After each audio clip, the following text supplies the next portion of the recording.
할렐루야. 아멘. 옆 사람하고 인사 나누겠습니다. 한 주간도 주 안에서 승리하셨습니까?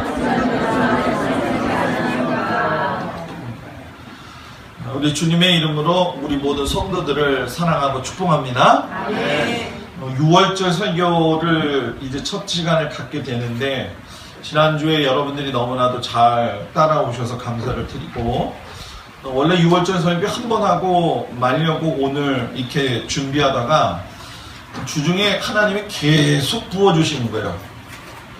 주중에 하나님이 계속 부어주시는 거예요. 그래서 12장 1절부터 14절까지 읽는데 한 번에 해도 되겠다 생각을 했던 것이 오히려 더 늘어났어요. 그래서 한 두세 번, 세 번까지 하고, 그런데 어젯밤에 또 저는 마지막 밤에 이제 잘 적에 유튜브나 아니면은 꼭 목사님 다른 분들의 설교를 듣거든요. 거기서 또 하나님이 또 지혜를 주셨어요. 그래서 6월절의 마지막 설교는 이걸로 할 겁니다. 다음 달이면 이제 9월달이 되죠. 그래서 이스라엘에는 나팔절이 돌아오게 되고, 대속제일이 돌아오게 되고, 초막절이 돌아오게 돼요. 목사님, 이게 뭐가 중요해요. 이게 지금 이게 뭐냐면 6월절에 이스라엘 백성들이 지금 먹는 음식이 하나, 둘, 셋, 넷, 다섯, 여섯 개가 있다는 걸 상징하는 쟁반이에요. 이걸 집에다 놓고 6월절이 되면 포도주 여기다 놓고 같이 따라서 하는 법이 있어요. 이걸 복음적으로 해석한 거를 어저께 탁 하나님이 머릿속에 집어넣어 주시는데 너무 은혜가 되는 거예요. 제가 은혜가 돼가지고 내가 이거 머릿속에 완전히 집어넣는다. 그리고 6월절 마지막 설교 때 이 강대상 치우고 이 상 하나만 갖다 놓고 여기에 준비되는 걸 제가 준비할 거예요.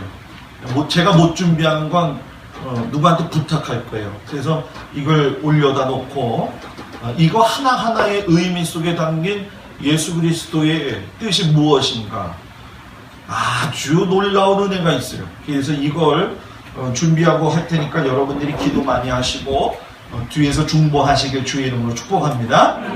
따라서 해볼까요? 제약된 영혼을 하나님의 자녀로 바꾸신 6월절. 6월절에 대한 설교 오늘 첫 번째를 여러분한테 드리려고 합니다.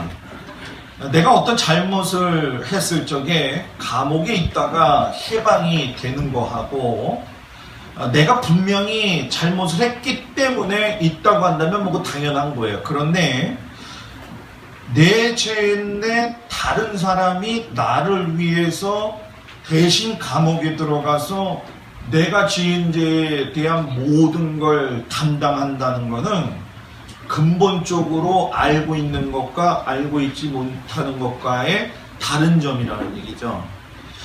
모든 사람에게 죄가 들어왔어요. 누구 때문에 들어왔느냐? 첫 아담 때문에 들어왔어요. 성경에서 나오는 첫 아담은 누구냐? 에덴 동산에서 하나님이 만드신 아담이 첫 아담이에요.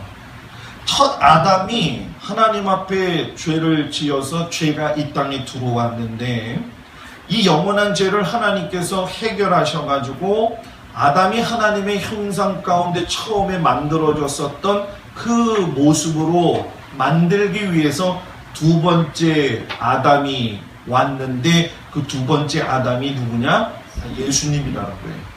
두 번째 아담이신 예수님이 오셔서 자기가 제물이 돼가지고 돌아가시고, 그것을 믿는 자마다, 그것을 입으로 시인하는 자마다 하나님의 자녀로서 거듭나고 회복될 수 있는 길을 열어주셨다는 거예요. 왜 하나님이 굳이 계속 이렇게 타락한 인간을 하나님의 자녀로 자꾸 바꾸시려고 하시느냐? 그냥 내버려둬도 되는 걸 왜? 자기가 좋아가지고 죄 짓고 사는 건데 하나님이 그렇게까지 하실 필요가 있겠느냐? 그런데 하나님은 인간을 만드시고 난 후에 보시기에 좋았더라는 말씀을 짐승들하고 다르게 이야기하셨어요. 보시기에 좋은 것만 아니라 너무너무 좋아하셔가지고 하나님하고 함께 거닐었던 것이 우리들의 삶이었다는 거예요. 그래서 다른 창조물들은 입의 말씀을 가지고 만드셨잖아요. 해야 있어라, 비타 있어라, 짐승이 생겨라. 그런데 사람은 하나님이 입의 말씀으로 만든 것이 아니라 자기가 직접 손으로 만드셨어요. 그죠? 하나님의 형상대로 만드시고 하나님의 모양대로 만드시고 하나님이 인간의 코에다가 하나님의 생기를 뭐예요? 불어 하고 넣었다는 거예요.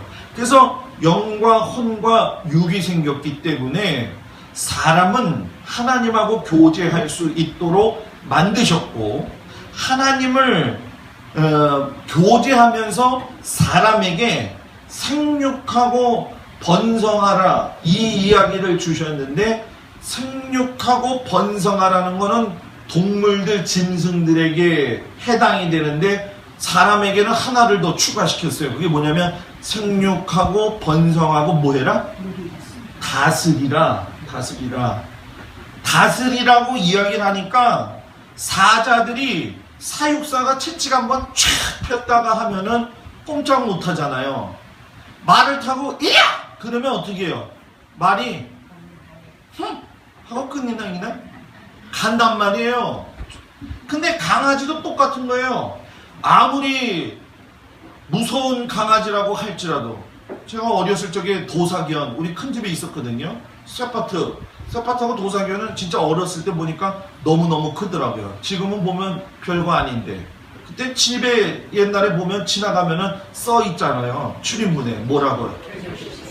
어떻게 잘 알아요? 개 조심할 것, 들어와서 물려도 주인은 책임지지 않음, 이렇게 써 있잖아요. 그런데 늘 그러잖아요. 사람하고 개하고 눈싸움에서 이기면 꼬리 내려요. 왜? 하나님이 사람에게 주신 것 중에 유일한 것이 무엇이냐면 생육하고 번성하는 것뿐만이 아니라 다스리라고 하셨기 때문에. 그러니까 다스릴 수 있으려면 하나님의 권능이 내게 임해져야 되는데, 그 권능을 죄를 지음으로 인해서 악용을 한 거죠.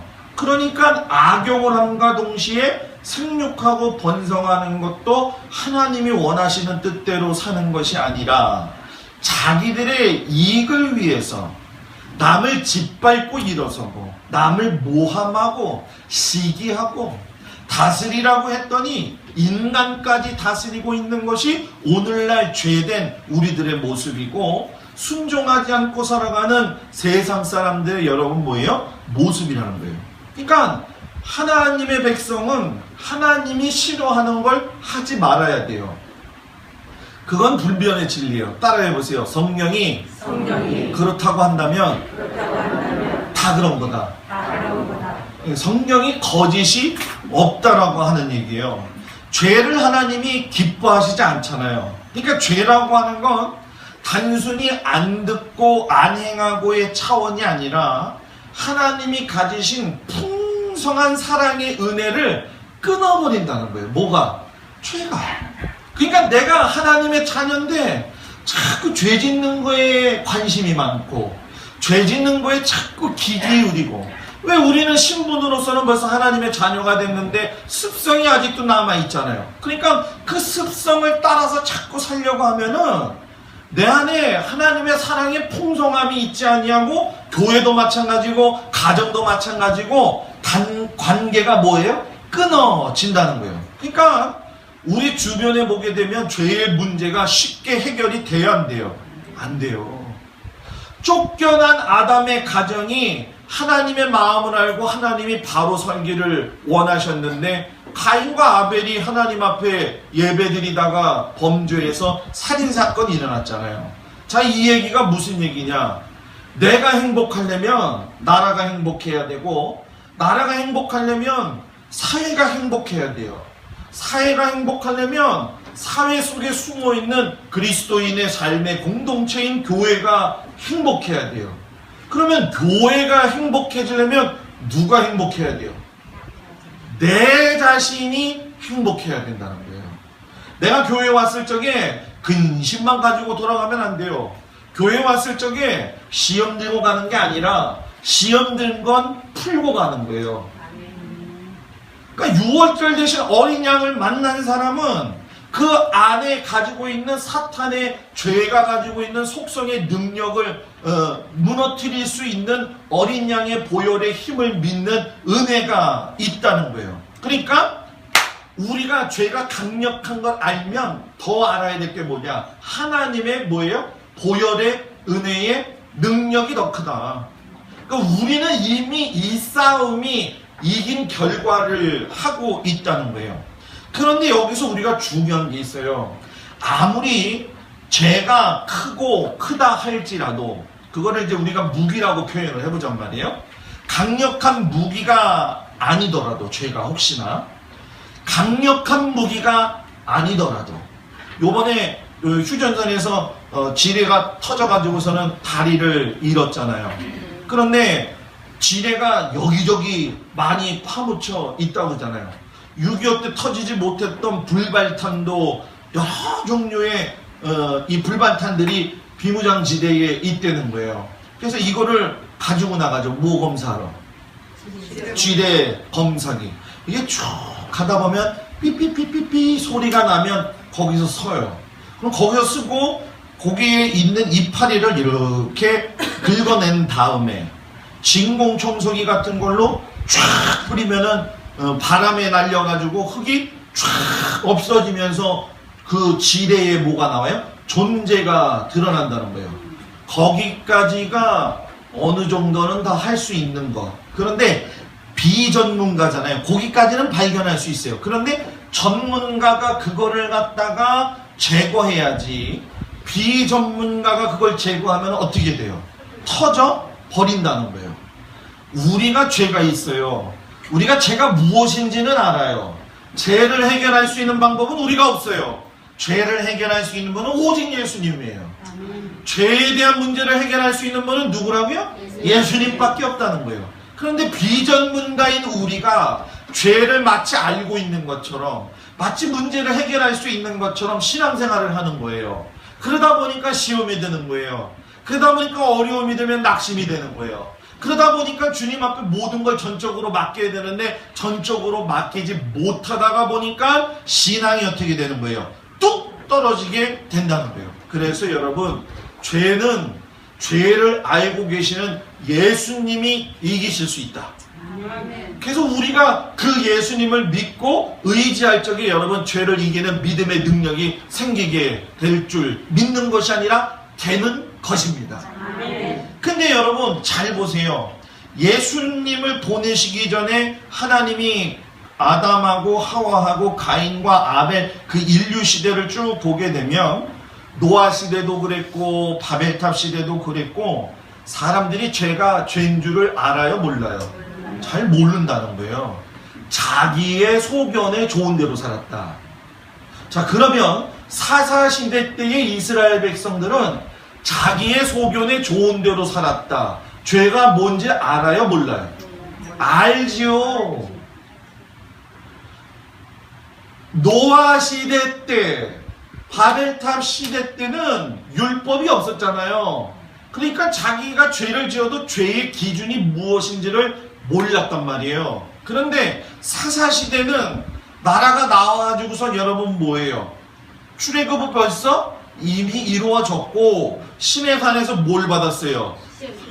십계명 율법을 받아가지고 하나님이 싫어하시는 게 뭔지를 알았어요. 그런데도 각기의 소견에 뭐 했다고요? 좋은 대로 살았다라는 얘기예요. 자, 이 얘기가 무슨 얘기냐? 세상 사람들은 죄를 지어도 이게 죄라고 생각하는 적이 한 번도 없다. 그런데 예수 믿는 사람은 이런 경우에 뭐냐? 한 발은 땅에 들여놓고 있고 세상에, 한 발은 어디다가? 교회에다 들여놓고 있다는 거예요. 그러니까 필요에 따라서 어떻게 해요? 왔다 갔다 한다는 거예요. 그렇게 하면 안 돼요. 6월절에 어린 양 예수 그리스도가 나를 위해서 돌아가셨다는 걸 분명히 아는 사람은 한쪽에 치우쳐야 돼요. 누구에게? 예수 그리스도에게. 결국 이 발과 저 발이 떨어져서 있다는 얘기는 뭐냐면 내가 예수님을 알고 있지만 세상도 잘 알고 있다는 거예요. 이게 동화되어져 간다라고 하는 거예요. 그래서 예수를 믿는 사람도 잘 보게 되면 어떤 사람은 예수를 분명히 믿기는 믿는데 참 말 잘해. 그죠? 세상 얘기 참 잘하고 아는 거 그냥 그런 거 너무너무 좋아. 잘해. 근데 덕이 안 될 때가 있잖아요. 그런 거 하지 말라는 거예요. 왜? 발이 양쪽에 있으니까. 배가 있는데 떠나는 배에다가 발 하나 올리고 떠나는 배에 정박해져 있는 바지선에다가 발을 하나 놓고 있다고 한다면은 그 배는 떠나야 되는데 배에 올라타든지 바지선에 내려 앉든지. 여러분들은 어때요? 집사님 미안해요. 어때? 응? 집사님은 또 다리가 짧잖아. 그럼 어떡하지? 빨리 재빨리 올라타야 돼요. 누구한테? 예수 그리스도에게.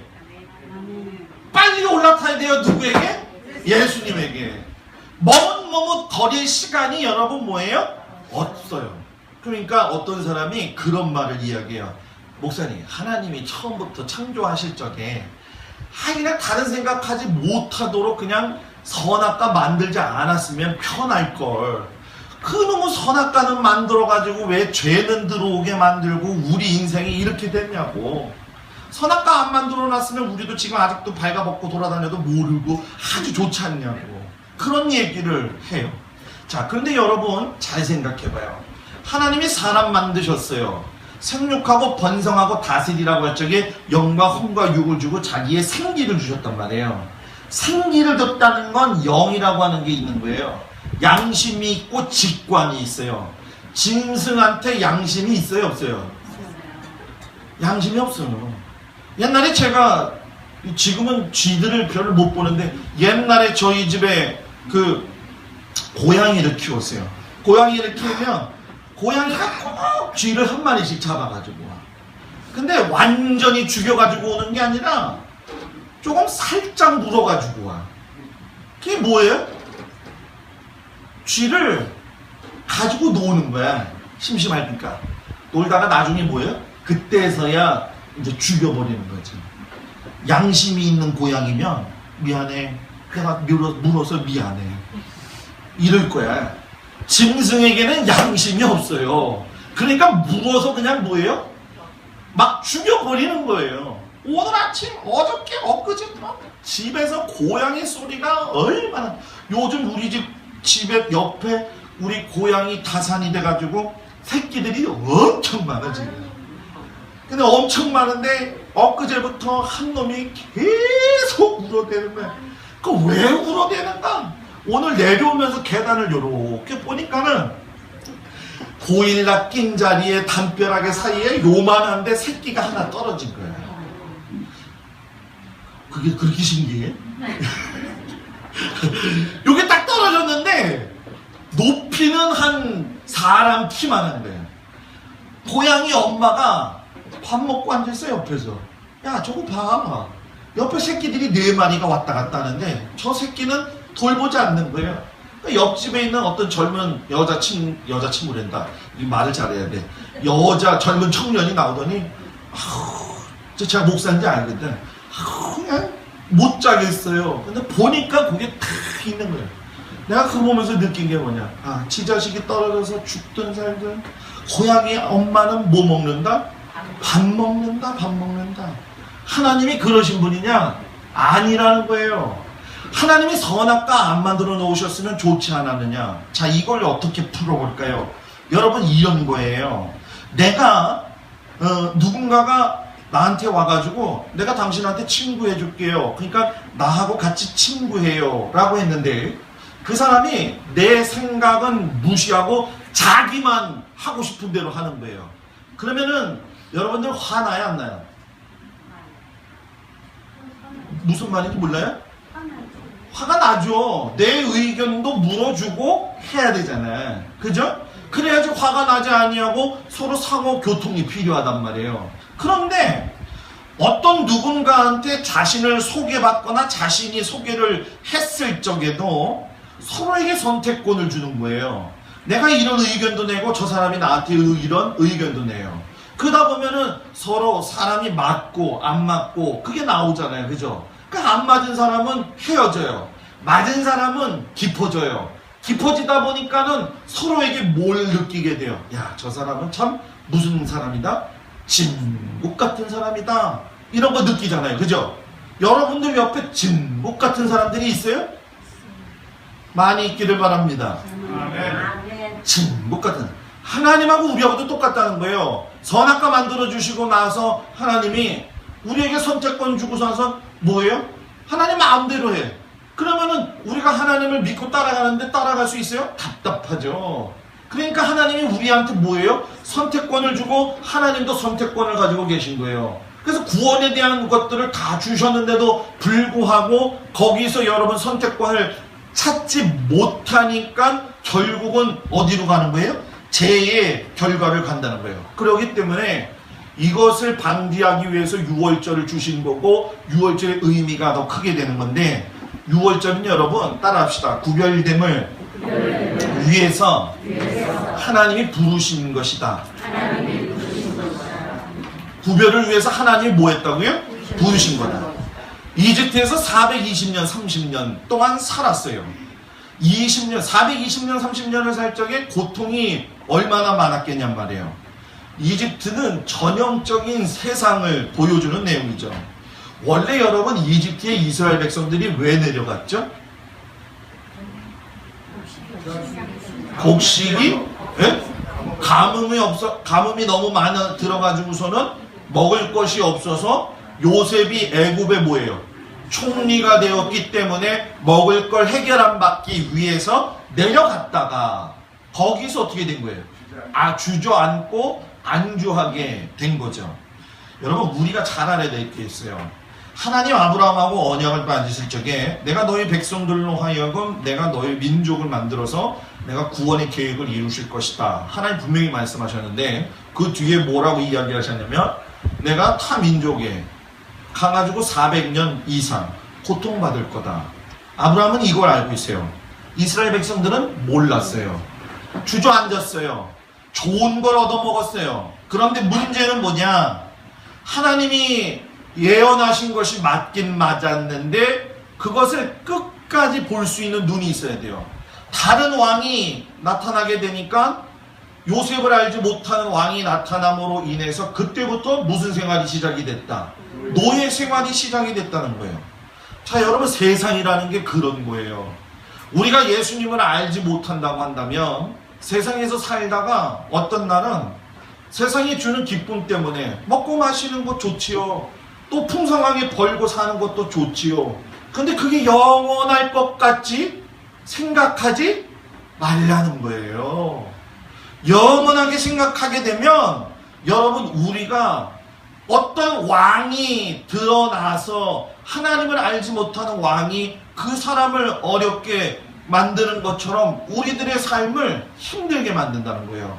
그러니까 우리가 깨어서 우리가 정신 차려가지고 하나님의 말씀의 권세의 능력을 의지하지 않고 나가게 되면은 세상 사람들이 느끼지 못하고 있었던 거에 대해서 여러분 뭐예요? 똑같이 간다는 거예요. 근데 하나님을 아는 우리는 어떻게 해야 돼요? 민감해야 돼요. 아까 양심하고 직관 얘기했잖아요.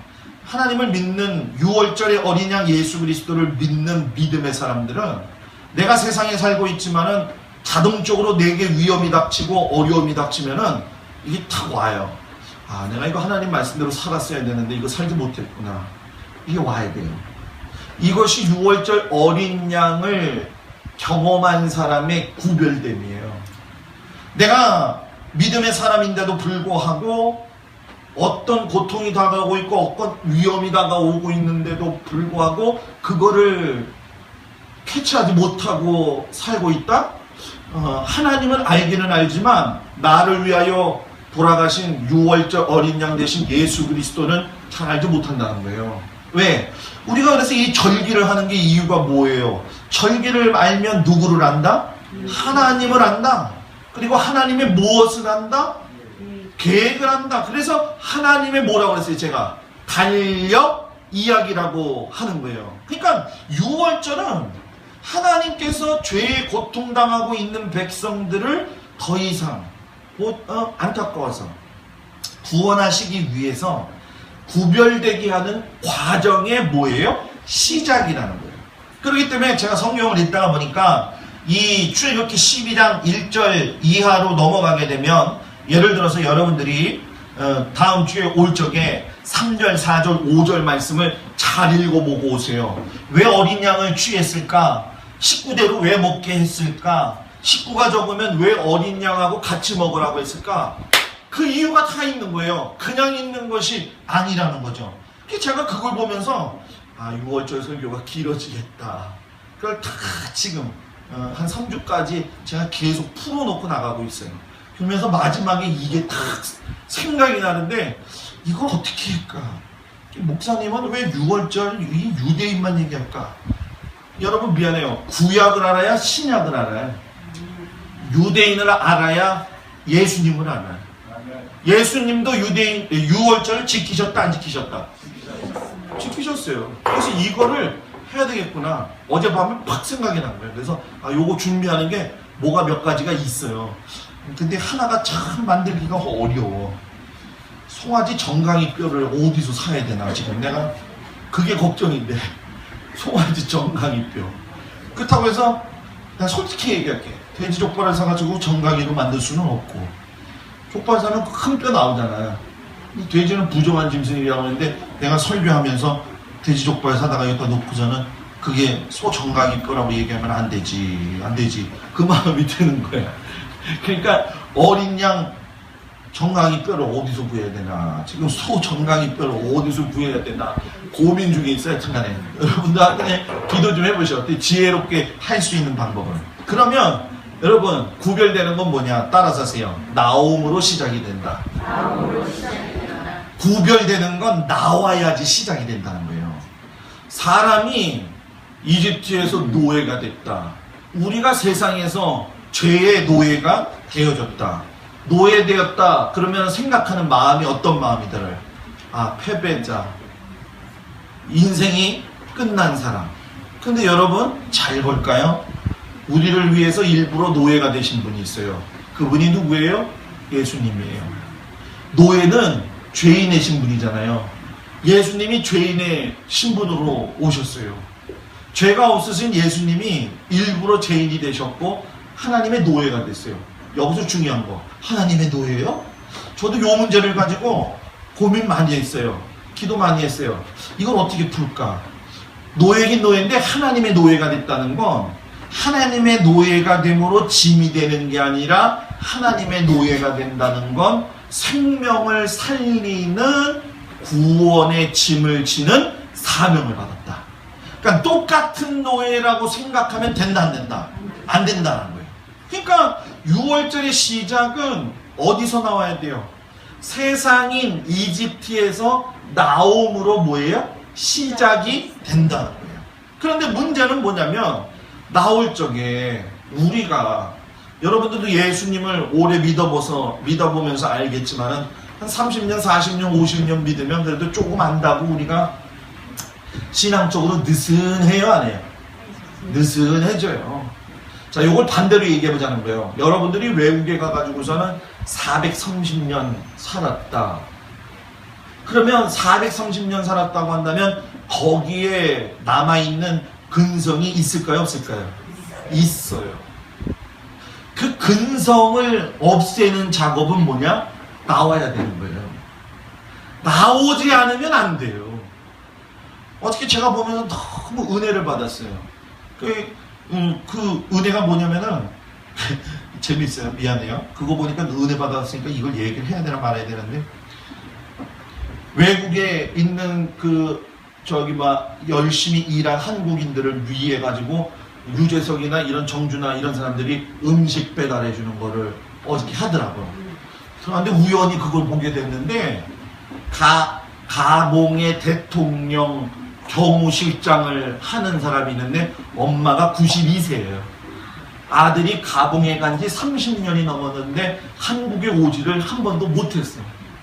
그래가지고 엄마가 만두를 만들고 엄마 손표 깻잎을 만들고, 그 아들이 콩비지 좋아한다고 콩비지를 만들고, 그거를 마련을 해가지고 나이지리아로 갔다가 또 에티오피아로 갔다가 가범을 간 거예요. 그래서 그 사람을 초대를 했어요. 30년 지났는데 자기 엄마 음식을 가져왔는데 정준하 보고 놀래죠. 어떻게 나 같은 사람한테 이렇게 왔어요.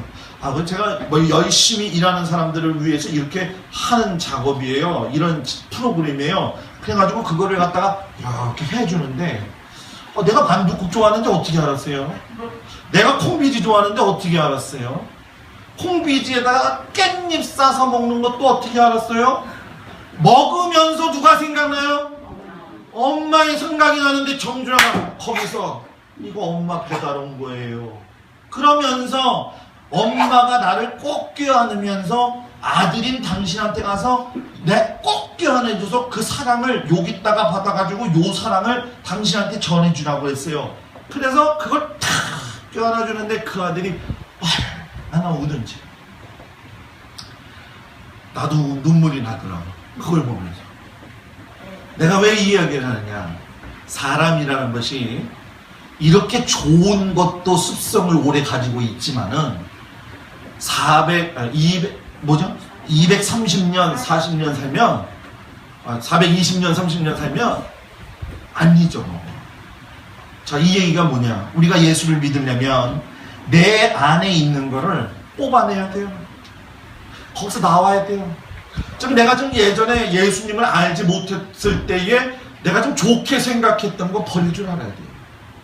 내가 예수님 믿었을 적에, 예수님 믿지 않았을 적에, 네?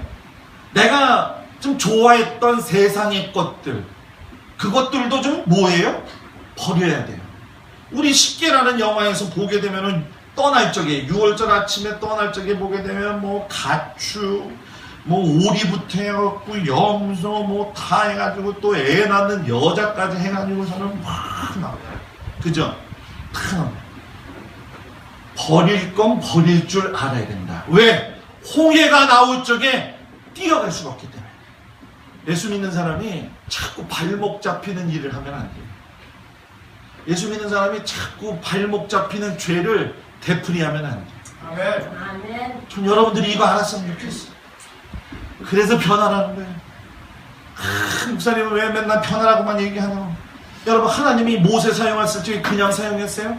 40년 동안 왕궁에서 왕자로 살게 하다가 40년 동안 도망자로 살게 하면서 다 버리게 만들고 나서야 누구를 의지하게 돼요? 하나님을 의지하게 되는 거예요. 내가 내 거 다 버릴 때에 그때에 누구를 의지하는 거예요? 하나님을 의지하는 거예요. 내가 내 거 다 버릴 적에, 내가 가진 걸 다 버릴 적에 누구를 의지하게 되는 거예요? 하나님을 의지하게 되는 거예요. 이 드센 사람은 아직 다 버리지 못한 거예요. 하나님, 저도 그래요. 그죠? 하나님, 내가 버릴 게 또 뭐가 있나요? 뭐가 있나요? 목회자 이재철 목사님이 목회자 잠언 33가지 해가지고 우리 친구 모임 밴드에다가 올려놨는데 33가지 읽는데 가슴이, 아휴, 나는 아직도 멀었다. 친구들이 댓글 달잖아요. 다 친구들이 걷다 대요. 아휴, 나는 6번이 뭐 마음에 드네. 또 뭐 마음에 드네. 이게 좋네. 저는 뭐라고 썼냐요? 할 말이 없네. 할 말이 없네. 할 말이 없네. 왜? 아직도 남아있는 게 있으니까. 그걸 또 좋아하는, 저의 그 좋아하는 친구가 있어. 부산에서 목회하는 친구가. 저랑 이름이 비슷해. 김동혁이라고. 뭐라고 썼느냐? 그려. 맞아.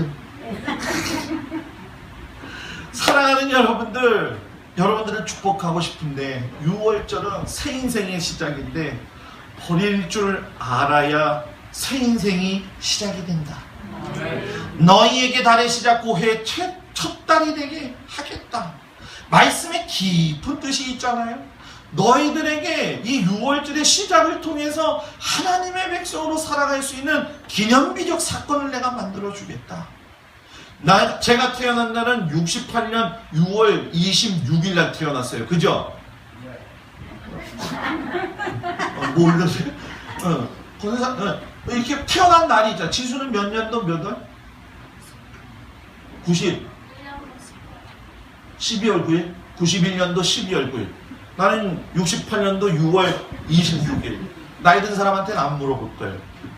물어보면 실례잖아요. 이 생각해봐. 내가 태어난 날이 있단 말이에요. 그런데 6월절은 새로운 시작.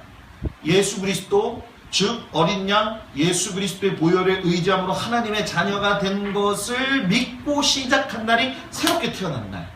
요거를 구원파가 가지고 와가지고 물어보는 거잖아요. 예? 응?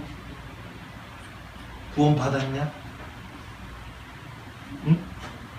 아 갑자기 지난주에 안 와가지고 목사님이 이름을 까먹었어 지금. 애니야 구원 받았냐?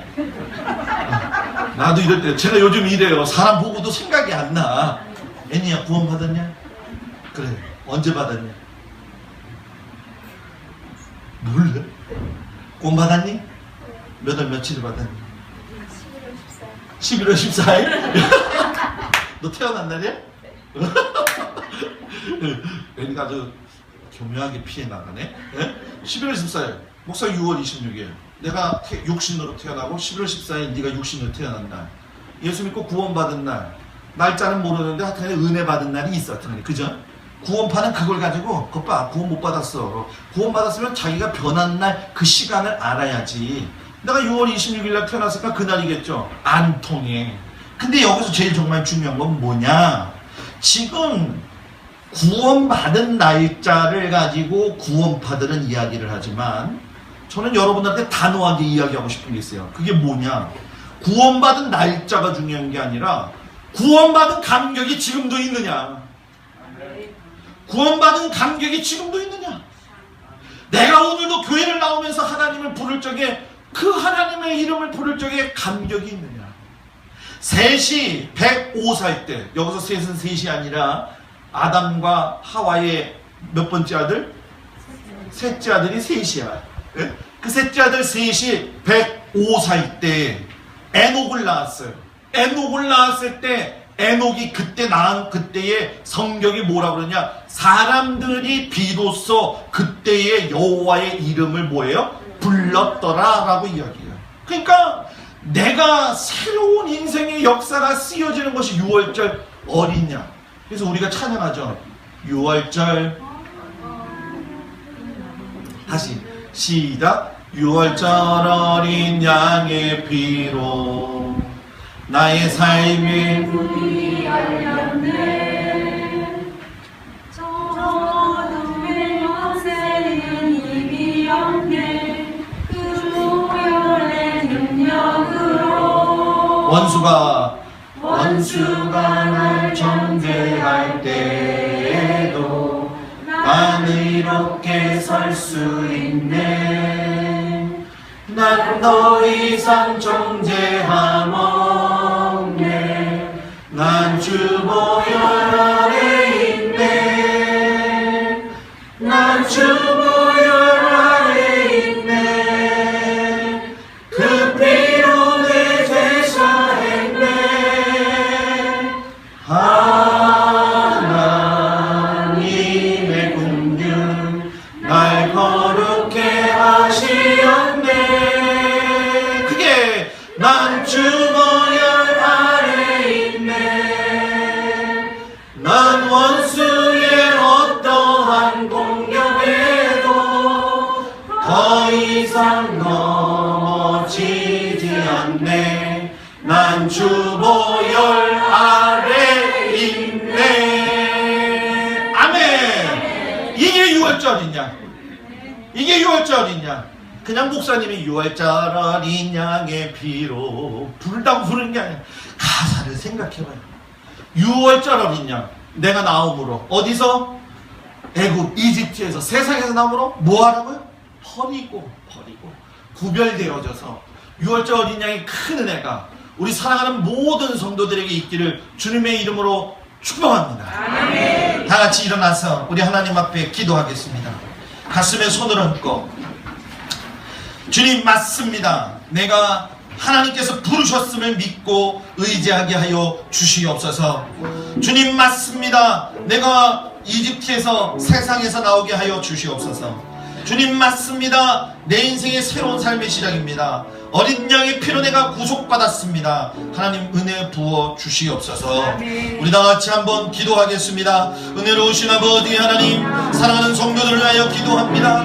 6월절 어린 양의 피로 말미암아 사랑하는 성도들의 모든 죄가 사해지고 또한 저 또한 주님의 자녀로 삼아주시니 감사를 드립니다. 아버지 하나님의 우리 성도들을 주님 축복하시고 저들에게 아버지 하나님의 놀라운 믿음의 역사를 주시게 하셔서 6월절 어린 양의 피로 생명의 값을 누릴 수 있도록 하나님 은혜의 위에 은혜를 내려 주시옵소서. 내가 행복하고 내가 은혜 받아야 아버지 가정이 행복합니다. 가정이 은혜가 넘칩니다. 주여 아버지 하나님 도와주시옵소서. 성령의 은혜와 성령의 능력으로 아버지 하나님 함께하여 주시옵시고 주의 권세와 은혜와 능력으로 하나님 함께하여 주옵소서. 아버지 오늘도 말씀으로 주신 것을 마음판에 새겨놓고 아버지 주어진 삶의 현장에서 일주일간도 믿음으로 승리하게 하여 주시옵소서. 은혜로우신 아버지 하나님, 주님 앞에 간구하여 기도합니다. 6월절 어린 양의 피로 말미암아 우리의 죄가 사해지게 하시니 감사를 드립니다. 세상과 구별되게 하시니 감사를 드립니다. 세상에서 나오게 하시니 감사를 드립니다. 새로운 인생이 시작되게 하시니 감사합니다. 이 구원의 기쁨의 감격을 가지고 살아갈 수 있도록 우리 성도들을 축복하여 주시옵소서.